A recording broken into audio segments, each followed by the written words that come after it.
Hey guys, what's going on? My name is W. Linden. You can call me Will. Today we're here reviewing Fortnite, a game produced by Epic Games. This game is a fortress building, tower You don't defense have any blue style clothes to deposit. game with a few different elements to it. Phew. With the feel of Minecraft and Left 4 Dead, Plants vs. Zombies, kind of all meshed into one. It's this really unique, really fun game. It's easy to pick up and get That's enough going blue with glow. a ton of things to Your do, ton van of has things been to unlock. updated again. Check your map. Bunch of different features to it. And in this Activate when video, you're we're going to ready. go ahead and do a real quick, what I'm going to call a 5-minute review. And this is based on the first section of the game through the Stonewood area. There are 4 different areas to go through. Those videos I will be producing as I finish up each section, kind of talking about the different changes that have occurred. But for this, let's go ahead and jump right into things, give you kind of the basic rundown and thoughts on it based on what we've done through Stonewood. And while the review's going on, in the background I'll have some of the gameplay going on from a recent stream that I did with some friends. So for anybody that's seen Fortnite, anybody that was following it, this was announced back in 2011, I believe it was. It was real brief, real quick information coming from the former designer, the former director of the game. Got everybody excited about it. Fast forward a little bit here, and we have the game in front of us. Fortnite focuses on building and defending. Each area has its own unique terrain, as well as different aspects of how the enemy engages you and from which direction. Different environmental hazards that are in the way, preventing them from getting to you or from you blocking them. And each different mission has a different objective. Sometimes it's defending an item called the Atlas. Sometimes it's a matter of defending a van with a survivor that you need. And throughout each of these missions, you also have sub-missions where you can go ahead and pick up survivors, find hidden loot, and on and on and on. The game is something that you build as you go, and building, again, is the key focus here. So while you're in these missions, you'll be building fortresses around your projected main objective, whether that be the Atlas, the van, or whatever it is in that particular mission. On top of that, you also have a storm shield that you protect, which is your home base, and you'll go back to that on and on through each of these areas.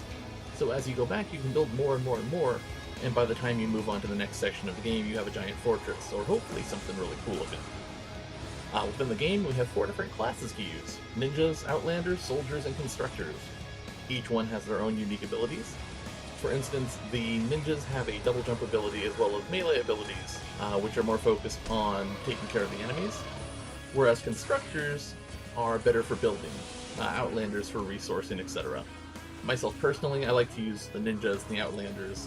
Constructors are a lot of fun as long as I have somebody else on the team that is doing another part, that is running an outlander, running a ninja. Running a soldier is a big one.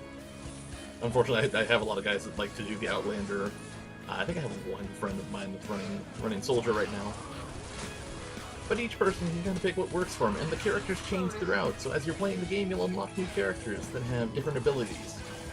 They may be the same class. You might have 2 constructors that have 2 different abilities that benefit your team, and you can have both of those on your roster ready to go, and then switch between them in the missions. One of the big pieces of the game also is running through and collecting different environmental objects to go ahead and refine and create resources. Those resources are what you're going to use to craft different weapons and different materials for the weapons themselves or for building. In the game, there are 3 main components for building. You have wood, stone, and metal. Each of them is stronger going up the list. With wood, stronger than that would be the stone, and the strongest would be metal. Each of your fortresses can be fortified to improve the quality of those walls. As the gameplay went on through this first section here, the enemies got harder and harder, they got bigger and bigger, which meant changing the way that you built your forts had to be something that was a priority. One design didn't work for all enemies. Different hazards had to be put in place to stop the enemies, and different preventative measures such as wall pushers, floor launchers, even putting down defender plates, which are survivors that you find that can help out your fortress. You can place those and have those characters spawn and help you out. But it was a matter of evolving how you played the game.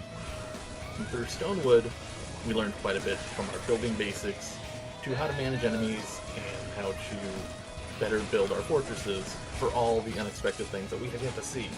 So far for the game, I give it a solid 4.5 out of 5, and definitely recommend it for you guys to play. If you have a chance, pick up Fortnite, get in the Founders bonus here with the early access, and have some fun with it. Thank you guys for checking out my video. If you guys happen to like what you were listening to and what you saw in the background here, a like would be much appreciated. Not required, but again, if you liked it, hit that like button. Hit that subscribe button to keep up with all the other videos I'll be posting here between Fortnite, Destiny 2, and so much more. Thank you guys for listening. I'll catch you later.